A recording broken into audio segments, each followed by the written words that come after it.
Ingram Smith, Bud Elliott back again for another episode of the Nolecast. As always, we'll thank the title sponsor of the Nolecast, Louisiana Hot Sauce. 3 simple ingredients, 1 fantastic product. Title sponsor of the Nolecast, title sponsor of the Braves Radio Network. You know, kind of one and the same, undoubtedly, bro. So, Bud's on the road up in Nashville doing some road work.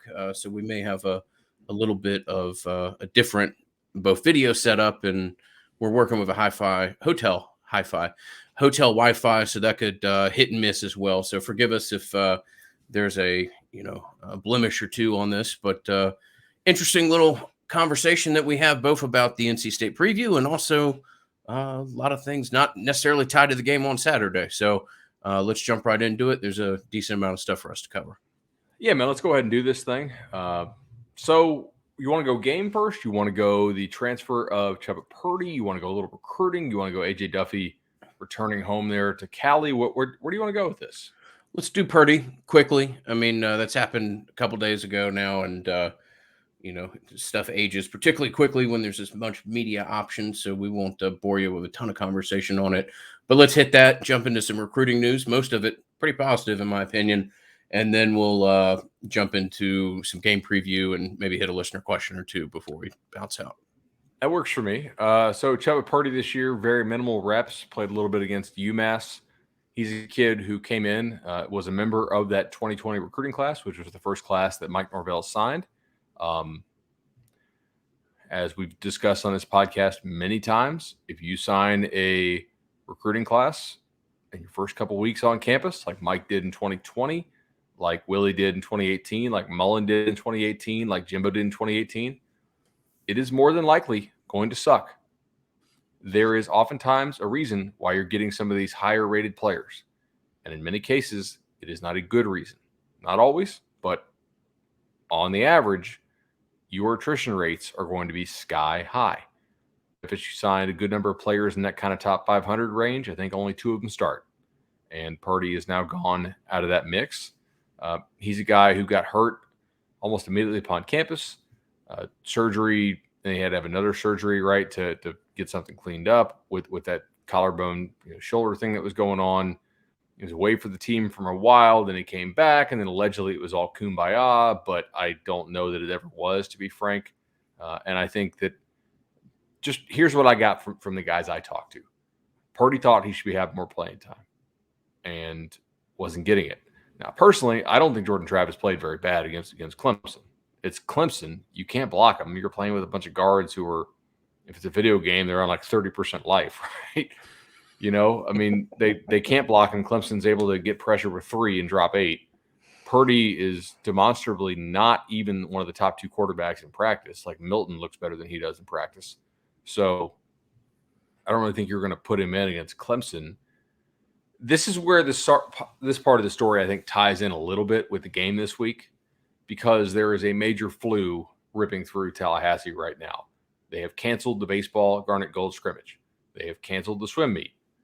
As of now, this game is not going to be canceled. I don't think it'll be canceled, right? It's just the flu. It's not COVID. My co-host on Cover 3 last week, Danny Cannell, said he had the flu. Now, wasn't allowed to fly to New York due to an abundance of caution, obviously, for COVID reasons. But to do the CBS show. But it kind of had him on his butt a little bit. And then he took an IV, and 48 hours later, he's feeling pretty damn good. I kind of wonder, man, like, what is the real benefit of transferring early in the season here? Now, you might tell me, or not early in the season, but just before the season is done. You might tell me, well, Bud, the reason is because there's only a few spots out there that are available for quarterback transfers. Okay. And that's just what it is. You want to get yourself on the market. You want to be able to secure your spot early. And if that's the case, okay. But if you were unhappy with playing time, maybe if the starting quarterback or multiple starting quarterbacks missed a practice or 2, and you got the impression that maybe Milton was going to play over you if Jordan couldn't go, that could be a reason to bounce, right? And I suspect that is what happened here. And I don't think that's the only reason, but if you want to point to a last straw, transferring out on a Tuesday is a little weird, right? Why? Why is that happening on that day? That makes me wonder. Yeah, not to microanalyze everything, but it certainly had all the appearances of a a quick decision. I don't want to say rushed, but it was a rather elementary note slapped out there. 3:00 on a Tuesday is not necessarily how things pop if you've kind of gone through a little bit more of a elongated process. So no graphics, all those types of things would lend you to believe that this might have come up rather quickly. And I think I don't know it to be 100% accurate, but if you want to go with a theory where Milton might have been on the sheet here preparing for this week, and you thought you were in front of him, then yeah, that could lead to that. It also, and this is something that reminded me to not be maybe quite the cynical bastard that I can be sometimes, pardon the language, but it makes me think that story from last week or 2 weeks ago, that Milton just kind of voluntarily gave up his playing time against UMass, might have actually had some more truth to it than I thought, or at least be a lot more based out of authenticity. Also makes me appreciate Mackenzie Milton all the more, where he's like, nah, I don't even want to go on the field with those guys. You can let these other people take some snaps here. So, yeah, he's gone. I know other people voice this opinion, but the second that he went to go do rehab back in Arizona, I didn't really think he was coming back. It was a red flag. Am I surprised that he jumped in the portal? No. Was I surprised by the timing and the situation surrounding it? Yeah, absolutely. Yeah, I think we're on the same page here, man. It's disappointing. I know he had made some improvements. I don't know that he was somebody who's going to come in and light the world on fire. He does have some talent. I think a lot of his growth here was stunted due to the injury and then the re-injury. And, that's just some time that's going to be difficult to make up, because you do have a fairly highly rated quarterback coming in as a true freshman. And I don't know that Purdy, he could be, but he also could not be ahead of Duffy when Duffy gets in here. All right, jumping headfirst into the recruiting part of the conversation, I do believe. All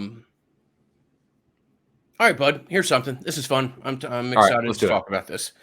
You and I have both talked about that the people inside Tallahassee were confident about Travis Hunter staying with his pledge. And respectfully, we both kind of wanted to try to find positive news that wasn't coming from Tallahassee. Not that I don't believe people on this staff or whatever else, but if you know that this kid is as influential as he could be in your career arc and the trajectory of the program and support that the program is going to receive, then you're going to be pretty positive that he's going to come to you ultimately. I'm not saying that George is out of this, but I am saying that I have heard from people whose stock that I believe in enough to mention on this podcast from the Georgia side of things, that they don't think the traction that needs to take place to flip a kid like Hunter has necessarily taken place over the last 2 or 3 weeks. That they made a really solid run at him, that Travis did something that a lot of high school seniors in Georgia do, which is go to Athens and have a hell of a good time, multiple weeks. And that maybe he's not like project one for Kirby Smart at this point. Now, again, I'm not saying that Georgia's out of it or that they're putting this behind them, but I don't think that people in Athens think that the series of events have transpired that would be necessary to kind of flip a kid that's been this long committed to a school this late in the process. Yeah, and of course, George is also involved with a lot of other studs, but I definitely feel better about Travis Hunter this week than I did maybe 4 weeks ago, because anytime a long time committed player to your school and somebody who is kind of your bell cow pops up elsewhere, you're going to think, okay, that's worth paying attention to. But yeah, we both talked to independent people who are very confident that he will end up sticking with his pledge to the Noles. Nothing's ever certain in recruiting, but the confidence did feel good to hear, obviously, for Seminole fans out there. Not a whole lot of big-time recruits coming in for this weekend's game. You do have some important visits to watch elsewhere. I believe you have Earl Little and Marvin Jones Jr. going up to the Alabama game this weekend. They are playing LSU. LSU is going to be without 4 of their top 5 defensive backs in this game, as well as a couple offensive linemen and a couple other dudes, and that's not real pretty. So, and a staff that is fully on the same page and definitely not criticizing each other in correct media outlets. And a spread that just happens to be 30. Oh, good. Okay. So, Yeah, they will probably see some points scored and most likely a lot of pass rushing and pass intercepting opportunities there in Tuscaloosa. So, that will be one they have to overcome. I think Damani Jackson, the California corner, is also in town. That's an important note, right? Because we don't really know exactly how many guys Alabama is going to take this year. We've discussed all the time that if Little takes not a right word, but if Bama really pushes for him, I don't think FSU's going to win that battle. The longer this goes, I think the greater chance that it gives FSU to win a battle for Earl Little Jr., right? Because they have some good relationship with him. Obviously, Randy Shannon on the staff does make some difference. So I think that's an important note right there, and one that FSU fans should pay attention to. Watch what happens at Tuscaloosa this weekend. If they greenlight him and really push for him to be in the class, it could be all over. Two kids that have been committed for a decent period of time, but have both had really solid senior years and really have the staff excited. Omar Graham, a kid at the linebacker position when he committed, we were pretty firm in saying that that's a good pickup, but that's a good pickup if you can surround multiple pieces around him. He can't be your number one linebacker. And then Mortimer, the wide receiver, who's really had a hell of a year and has impressed many with his performances. So I just want to mention two kids that have really done nothing but impress with their senior film and have the coaching staff all the more excited about their pledges at this point. Yeah, I can tell you the staff really feels like they have hits there on those two kids. I mean, Mortimer's been putting up big time numbers. We know he's become an elite level track guy, but certainly somebody who has really, really nice top end speed. If you were somehow able to get him and Kevin Coleman in the class, that would be an injection of speed onto your roster that you really don't have right now, with the exception of maybe Corey Wren. And Corey Wren, as a functional football player, was not at the same level in high school, I don't think, as where Mortimer is currently. So that'd be big time news. You're also getting up here Wesley Besaint, going to be here for the Miami game. We'll see how that goes. Obviously, Penn State, West Virginia, Miami are still in it, but you kind of demonstrate every week the need that you have at the linebacker position, to be frank here, man. So we will see how that goes, but they are getting him up again. That is fairly encouraging.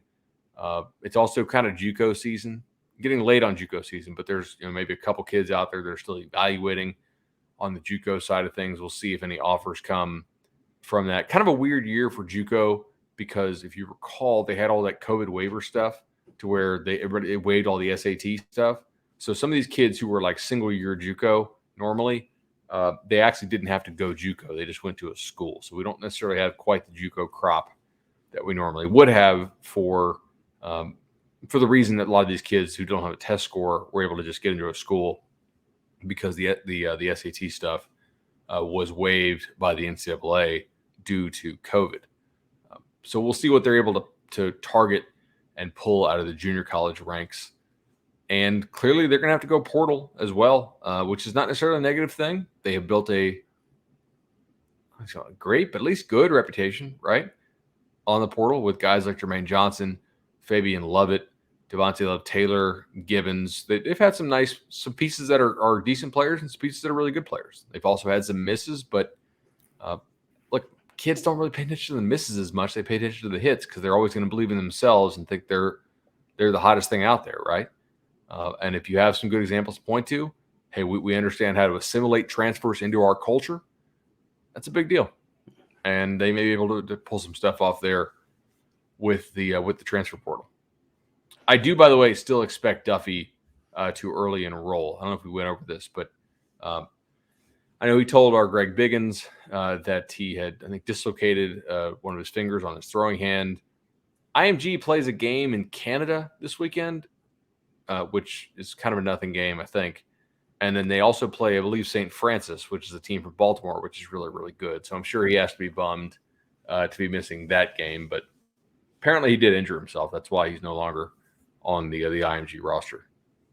Yeah, so Duffy leaves IMG with the intent of early enrolling and finding a new home in Tallahassee. And Bud, there's no better time for us to let you tell our listeners about the only way for them to go about the process of finding a new home for themselves. Yeah, man, it's it'll be interesting to see what we're able to get out of that. And I mean, ultimately, think about this. Yeah. Uh-oh. All right, bro. Before we get to the game preview, We're having a little bit of hotel Wi-Fi issues, I think, here. Okay, my bad. Let's hit up the. This is funny. Let's hit up a little bit of All right. a shout out to our friends at Resolution, and then we'll jump into the game preview. 844 FSU Loan, 844 FSU Loan. Just had another person reach out to me today. Said, hey, what's that number? I was like, man, I gotta give the number out even more on the show. 844 FSU Loan is 844 FSU Loan. If you are watching us on YouTube, I will put the banner up, 844-FSU-Loan, as we jump into the preview. It's Shannon and Chad. It's over 200 Nolecast listeners. It is exactly what you want in a home loan. Awesome customer service, great rates, knowledge of the industry. It's what you need. Give them a shout. NC State. This is a challenging team to really get a feel for. I think I knew what they are. I think I kind of have fallen back on what I've thought over the last month, but they certainly have some variance in their game and are not. I've reached out to two friends of mine who I really hold in high esteem in the media, try to get their opinion from them as well. It's a team that's been hard for me to put my finger on and get a good reading of them. So with that, Bud, I am excited to hear what you think of the Wolfpack. Like a very weird team, okay, like to evaluate. And yet I feel like I have a really good handle on who their players are and what they do, but their metrics are kind of funky. All right, so SP Plus has these guys 25th in the country. I think FPI is pretty similar. This is a team that I've been very high on from the beginning of the season. As I think I talked about in the preseason, I have a little future on them to win the ACC. Wish I had a little more because I think they maybe could beat Wake coming up, and that would potentially, if they win this weekend, would put them potentially in the conference title game. We talked about this in the offseason that their numbers were probably going to be better than what we thought. Because last year, Devin Leary, their quarterback, only played about half the games, and they had Bailey Hockman, as the other QB. It's turned out to be true. So, but it's still weird to me because check this out. So they're 25th in SP Plus. They are 60th in offense, SP Plus, and they're 15th or 14th rather in defensive SP Plus. It's just very screwy to me. So they scored 27 on Clemson, but that was in overtime. They scored 33 on Boston College. That was when Boston College didn't have its quarterback, which I don't know if I mentioned this, but by the way, he might be coming back very early, potentially as early as, Thursday night or Friday night, rather, if you're listening to this. Of course he is. Friday. Of course he is. Right. Yeah, seriously. So that's problematic. To the BC thing there. They scored 45 on USF. That's really no great shakes. USF is terrible. They scored 10 against Mississippi State, the game they really just couldn't get anything going. Put up 45 on Furman, and they put up 34 on Louisiana Tech. And they put up what they put up here. Pull up some other stuff. 33 and 31, respectively, against Boston College and Miami, and then 28 last weekend against Louisville. Exactly. I'm refreshing my sheet here so I can load my most recent numbers, by the way. Anyway, Devin Leary has been really good for them this year on a touchdown interception basis. Just extremely strong. One of the best ratios in the entire country. However, there's some weird stuff going on here. So check this out, dude. He's got a 21-2 touchdown interception ratio.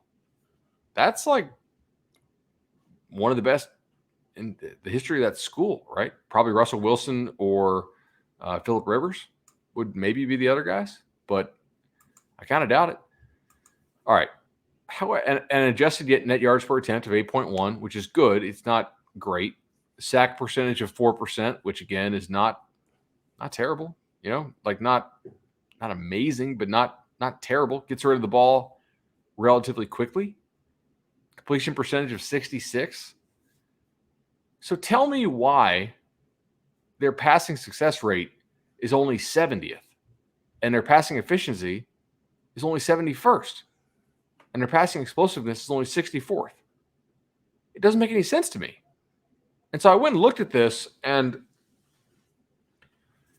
I don't want this to come off the wrong way because there's a chance he just absolutely torches FSU on Saturday, and we'll get to that. He could. He's a damn good player, I think. They've got some weird situational stuff. Like, this is a team that throws a lot of 5-yard passes on 3rd and 8, and it looks good. Okay, it helps completion percentage, and yet they're not actually converting those 3rd and 8, 3rd and 10s. They are 100th in 3rd and long success rate, right? Now, here's the thing. If they get you in a manageable 3rd down throwing the ball, they're 9th on 3rd and medium. So there's a very distinct deal here for whatever reason, and I'm sure that some of this is variance. Like, they're not going to maintain a split that big for the entire year. That's very unlikely to me. But they don't drop back and throw the football down the field all that well, which is surprising to me because Larry has a really big arm, and I like their receivers. But if they get you in 3rd and 4, 3rd and 5, they're probably going to convert. They're literally 9th in the country in that stat. I mean, they're converting that at a 2/3 clip, but they're converting 3rd and long at only a 20% clip. How do you rationalize that? You know what I'm saying? How do you square that? To me, it's tough. And I go to the passing offense first because I got to say their run game is actually not that good. They hit some big runs, but their rushing success rate is 103rd in the country. It's not that great. They're like one of the weirdest teams I've seen because, like, Bam Knight, 5.4 per carry, right? Ricky Person Jr., 4.9 a carry. Not that bad, but they end up putting themselves in a lot of sort of bad spots. Their average 3rd down distance is actually 7.9. So it's just kind of a funky team, and I'm not totally sure what to make of it. They throw the ball a lot on 1st down, which is generally what you want to do, but they don't seem to create a whole lot of explosive plays off it, and yet they don't give up a lot of negative plays. Right? That's the other thing. They're 7th in the country in havoc rate allowed. They have a good offensive line normally. They don't allow a lot of like guys in the backfield, but yet they don't create a whole lot of runs that are more than like a yard or two. It's so weird. You watch an NC State game, just pull up their box score. It's like rush for 2, rush for 1. What? It's like they have some kind of magic force field where you can't get tackles for loss on them, but yet they also don't. Like, they don't hit a lot of 4 and 5 and 6 yard runs. They'll hit like a 1, a 2, a 0, a 1, a 2, a 60.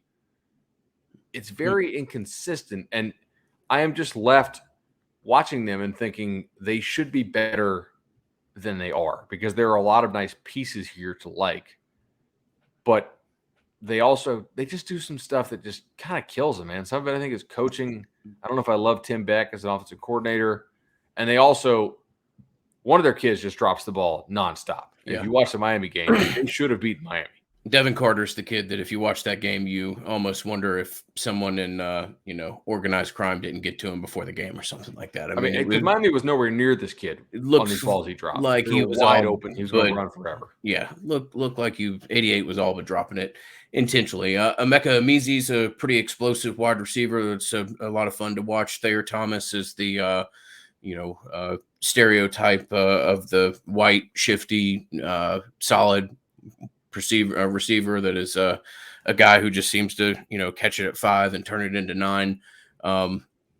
They run a ton of like the stuff that everybody does in college football right now as far as mesh concepts and try to get you on kind of long developing plays horizontally. And I guess really they kind of attack horizontally in general. A lot of their run game is some kind of that longer developing spread. Yeah, they kill man looks for sure. Yeah. I mean, like their adjusted yards per attempt against man is 13th in the country. It's only 60th against zone. So like if you try to man them, they will kill you with some mesh stuff. They will hit you with crossers. There are problems manning these guys up. This is a little bit difficult for FSU in this regard because FSU so far has not figured out how to play good zone defense together under 8 games now into the year. Part of this is just personnel limitations too, right? They're probably not going to be a great zone team. They're not a great man team either, but I think they are a little bit better playing man than they are zone generally. So you're right. They do run a lot. So I interrupted you. Sorry. That was a stat I had pointed out earlier in my head. And I need to make sure I saw it. Yeah, no, for sure. They're just a solid team. I agree with you that it's hard to look at them and wonder how they're not having a little more success than they have, because they certainly seem to individually have all the pieces. This is again another game that we talk about. What's Florida State's path to winning? Having your defensive line perform at the level that they have at times, and turn some of these 1 and 2 yard runs that we've talked about into 0 or negative ones, and try to force them to be a little bit more predictable in the pass game in an area that you're gonna have a hard time stopping them. I mean, I'm not a big subscriber to a bend but don't break mentality or anything, but it's hard for me to not see a way that this offense doesn't make you bend a pretty decent amount on defense. Yeah, I think you need to try to. I think you need to try to not allow explosive plays against these guys. Play more conservatively and just let them make a mistake. They seem to shoot themselves in the foot. They're not a team that people have blitzed so far a whole lot. It's kind of a national average blitz rate. They don't allow a lot of hits on Leary. They don't allow a lot of pressure. They definitely don't allow a whole lot of sacks. You, you hate to just let Thayer Thomas eat you alive underneath, because he certainly did last year. And personnel-wise, you're a little better there this year than you were last year, and your second year in the defensive system. But that is certainly a worry. Is this the best passing game? Well, no, you played Wake. Wake's a better passing game. Is this the second best passing game you've seen this year? Certainly has the pieces to be right there. Yeah. Yeah.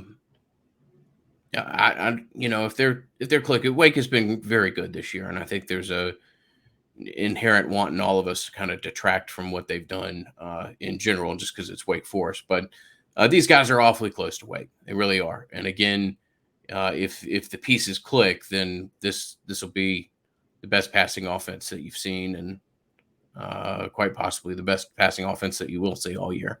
I think it's better than Notre Dame for sure. It's definitely better than what Clemson has. It's better than Cuse. It's better passing offense than Louisville. Although you let Louisville throw the ball all over you, which was disappointing because their passing offense kind of sucks otherwise. All right, so a couple other names to know here. You already went over Thomas. You went over Meze. Their running backs do catch quite a few balls. This is one thing that I think you can point out here. I would let them keep doing this. They throw the balls to their running backs, and it's really not an efficient use of plays. Like their guys, Ricky Person Jr., yards per target is 5.2. That's not very good. I mean, Zonovan Knight, 4.5. They throw the ball a lot to their backs, and they're just not efficient with it. If you look at this and you look at their spray chart, like their numbers are red in terms of efficiency, but also like they're pretty high volume to these guys, Ingram. Like this could be one of the reasons why this team does poorly. That, and they will run the ball on second and long, which creates too many third and longs. Like we know that kind of it's like, oh, we an incomplete pass on first down, better come back and run it. It's actually not the case. It puts you behind the chains for the third down, unless you're like an option or modified option team, kind of like FSU is right now. But I mean, 29 targets for Ricky Person Jr., 15 for Zonovan Knight, 12 to Trent Penix. I mean, you're talking about like over 50 targets to running backs this year. That's crazy. It's an offense, Bud, that's interesting, and you mentioned this in some of the more advanced numbers, but when you watch their games, and they've been up and down throughout, but the one consistent thing that they do have is they will have kind of groupings of meaningless offensive possessions. Like the offense tends to check out for two or three drives consecutively, and you'll go through a whole 2/3 of a quarter where maybe they do 14 plays. I mean, a couple 3 and outs, maybe they pick up 1 first down. It's strange that they are that kind of hot and cold with all the pieces they have, but particularly with as much experience as a lot of those pieces have. So it's like an engine that will, when it fires, it's pretty nice, and then it has a hard time getting everything together, and you see a period of misfire as well. Dude, seriously, it is crazy. You want to talk? Well, we should probably mention their offensive line as well. They have one of the better offensive lines in the league. Ekwonu is their stud offensive lineman. Everybody thinks he's going to go pro. I mean, not go pro, but like everything's going to go pretty highly in the draft there. He may end up being a guard in the NFL, but he's one of the better offensive linemen in the league. When we talked at NC State this preseason, I said they have a lot of guys on this team who are not obvious first team All ACC guys, but they got a lot of dudes. If you know the league, you would probably vote second team, and I think that's largely proving true. Ekwanu's a guy who will likely be a first team type dude. Grant Gibson's been okay for them. Dylan McMahon's not a bad player. This is a fairly solid group up front and will be a big test for FSU's defensive line. So, got to keep those linebackers clean. Got to see if NC State can throw the ball outside the sticks and if Carter will catch it. And I would invite them to waste a lot of passes to those running backs and see if they continue to be inefficient with their use of resources there by throwing that many balls to the backs. That's just not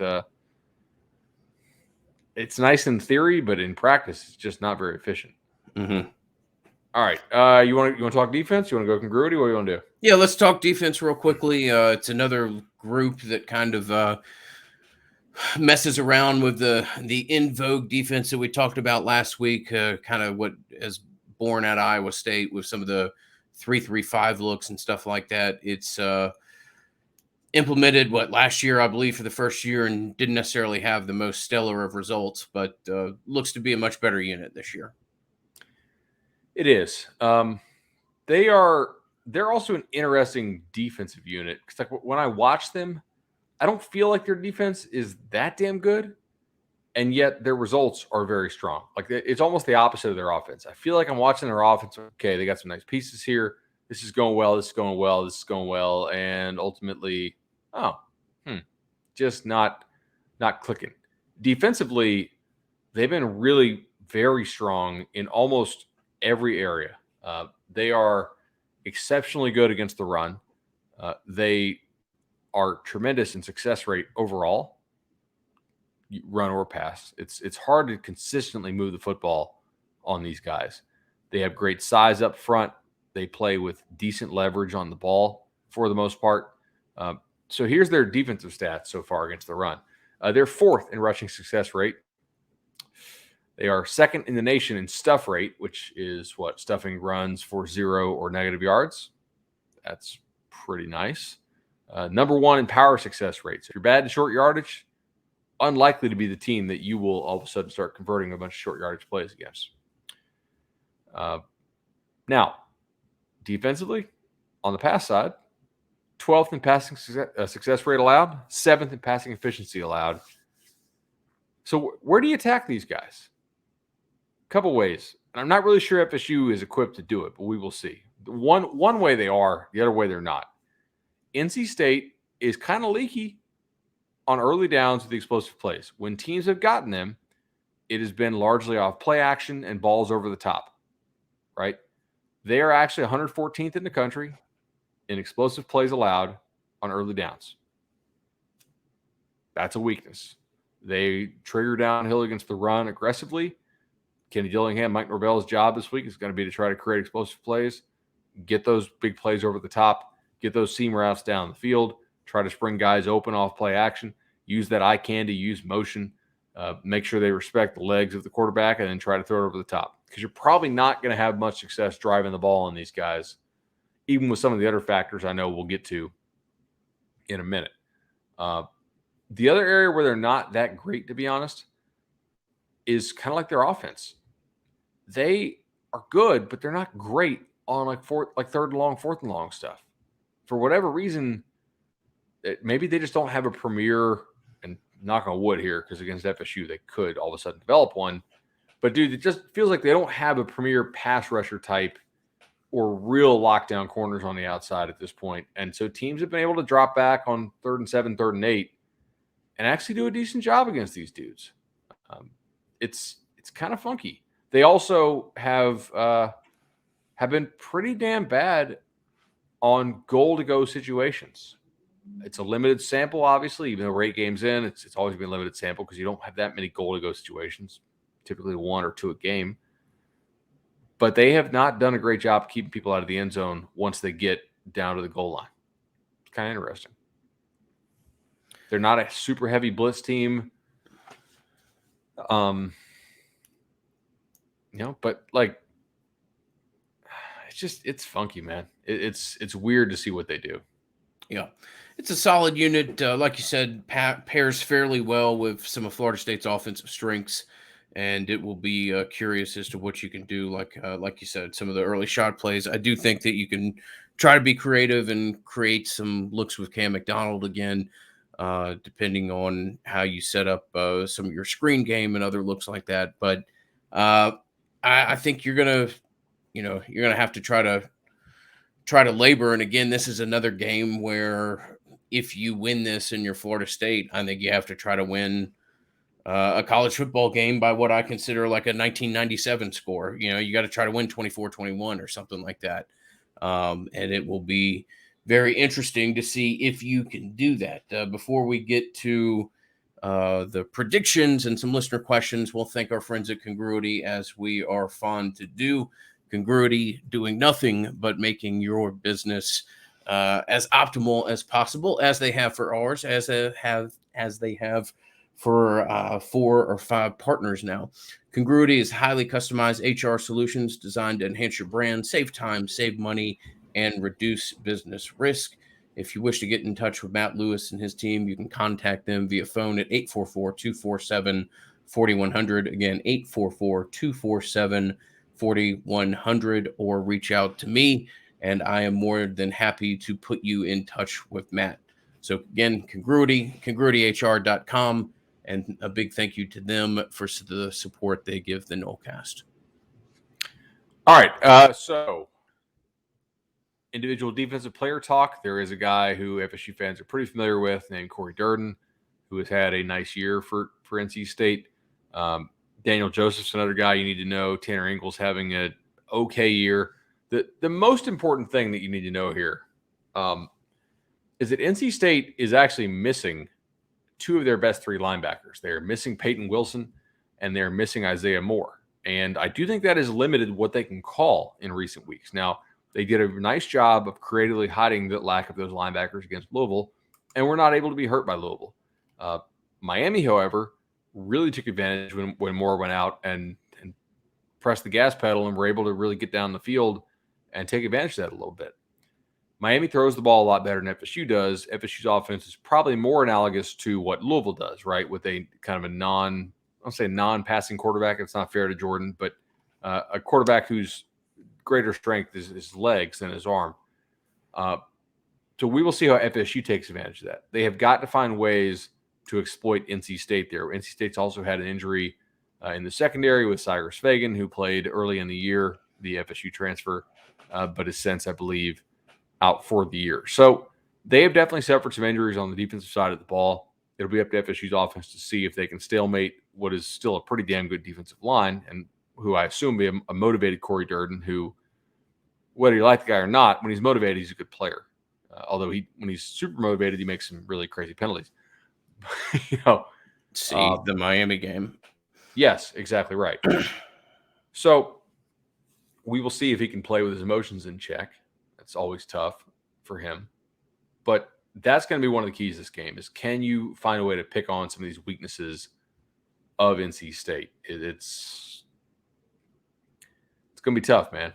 They actually have 5 different guys with double-digit pressures on the year, so including Drake Thomas, who's kind of now their do-it-all linebacker and is probably having the best – well, he's definitely having the best year of all the linebackers. The other 2 are now hurt.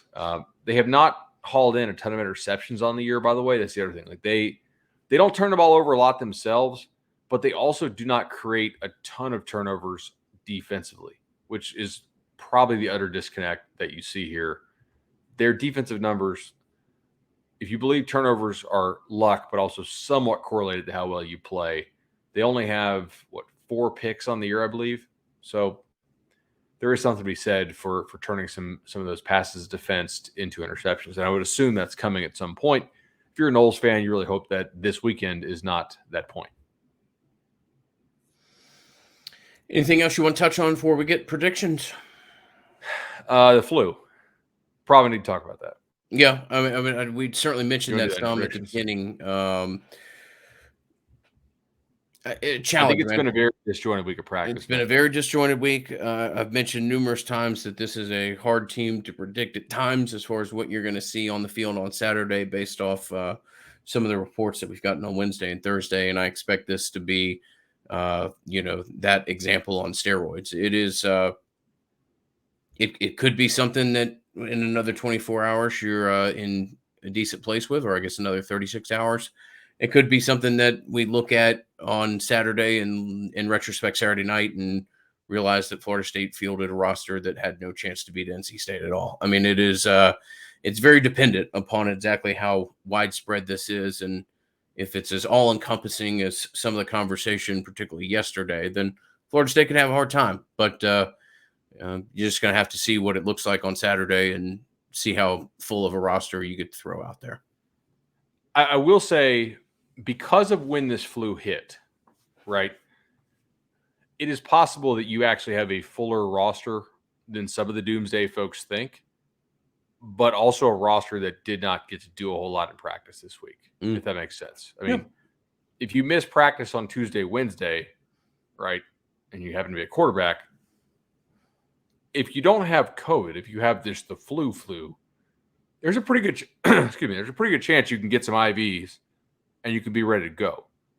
And it's not like Jordan practices full go a lot anyway, because he's got a lot of issues that he doesn't want to get banged up with. And it's not like not him not want to get banged up. The staff does not want to get him banged up, because as we've seen, when Jordan's not in there, it's kind of over, right? I mean, these running backs that we love don't do anything when Milton's in there. So a lot of it is Travis's legs opening things up. My worry here is NC State's a better team than you are. And I think if you're going to beat them, you needed to probably have a legitimate week of practice. And I don't really think they did. I agree. I think it's, and I'm not suggesting that you're saying this, I think it's a much broader issue than just Jordan Travis. I mean, this is a spread throughout the roster, and it will be interesting to see how much. I agree also with you that this hit, in my opinion, this kind of peaked on Tuesday and Wednesday. And if you can cycle some of that out, then yeah, you might be all right on Saturday. If this peaked on Tuesday and Wednesday, and then you proceeded to continue to pass it throughout the locker room, and you've got new cases of it popping up, and I think there's some of that, but I can't confirm that. You know what I mean?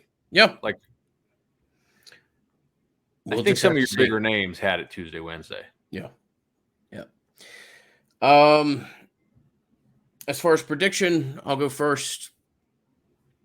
Florida State 23, NC State 28. I'm going to go 31-20. Okay.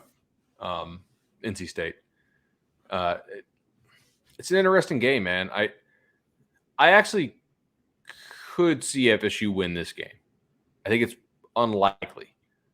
I don't really think FSU could blow them out. I could see NC State winning this game. If there's a blowout to be had, I think it's on behalf of NC State. I could see things spiraling downhill. Who knows? If you got a bunch of guys who've had the flu and they get IV fluids in them, do they play well in the first half and then they fade? I don't. This is a much tougher game to predict. I started last week. I was like, okay, NC State's going to beat FSU. And then I looked at it, I was like, they fought against Clemson. NC State is not as good as Clemson. So there are things you can do against NC State you can't do against the Tigers. And I kind of started to dig in NC State's numbers. Like, okay, their actual production doesn't really match up with Leary, what he does. And they do some things that are just not real efficient against good defenses, at least. But now with this flu stuff, I'm back on picking NC State. So that's unfortunate. Also, if you guys are listening to this, definitely watch that BC game on Friday night. I know I will be watching them face Virginia Tech. We will see if Djokovic ends up playing for the Eagles. But, man, getting a win here would be huge for these guys. I don't think it's going to happen, but it's shoot. I mean, you're asking me to predict a team that is somewhat difficult to predict and also deal with the flu. They could pull it out, and that would be absolutely huge for their season. Get a win here would be massive. It would be massive. Yeah. It would help to create a all the more better atmosphere for next weekend, which is kind of your final, on-site recruiting push where you're trying to get as many kids up as possible for this Miami game it would be a significant turn of events. I just think there's a tough matchup and some outside events that have kind of conspired against you this week that's going to make it very much an uphill battle. I agree, dude. You got anything else tonight? No, man. Thoroughly enjoyed it as always. We'll remind our listeners to stop by the good people at Madison Social on Saturday as you make your way to the stadium. See our friends Matt and his team. And otherwise, we'll be back with a instant reaction on Saturday night. Was it 4:00 kickoff? It's a little strange. 4:00 on the ACC network. Oh, good. All right, man. That's exciting. If FSU wins, what product from the ACC network will you use? I will. I'll give the whole Nolecast team if they still have some of those tactical frying pans, because I think almost every advert. Oh, we should throw down. We should use tactical something. Yeah, if you're advertising on the ACC network, you almost have to claim it's tactical. Other than the Irish, it is potato cutter or whatever the hell they had running a couple years ago. You don't think that's a tactical Irish potato cutter, bro? At the very least, the placement of that ad is a tactical choice. Yeah, exactly. When I'm out in the woods for no reason whatsoever, I've got the Irish chopper here that I can feed a full army with this. Nothing but a mandolin. But the tactical frying pan is the hex-clad one, right? It's like, oh, you can't scratch it. Yeah, you can't scratch it. You can't. Which is perfect. So my son has this sword and shield kit, right? And he also has a pirate sword. So sometimes I'm the pirate guy with the sword, and sometimes I'm like the medieval knight with the sword, and I get the shield. Mm-hmm. And that's easier because you just kind of stand there and you just block his. He doesn't have a lot of discipline with the sword; he's just wailing on you with it, but he's just kind of blocking it. So I can certainly appreciate. I'm gonna pause here for that siren to go by.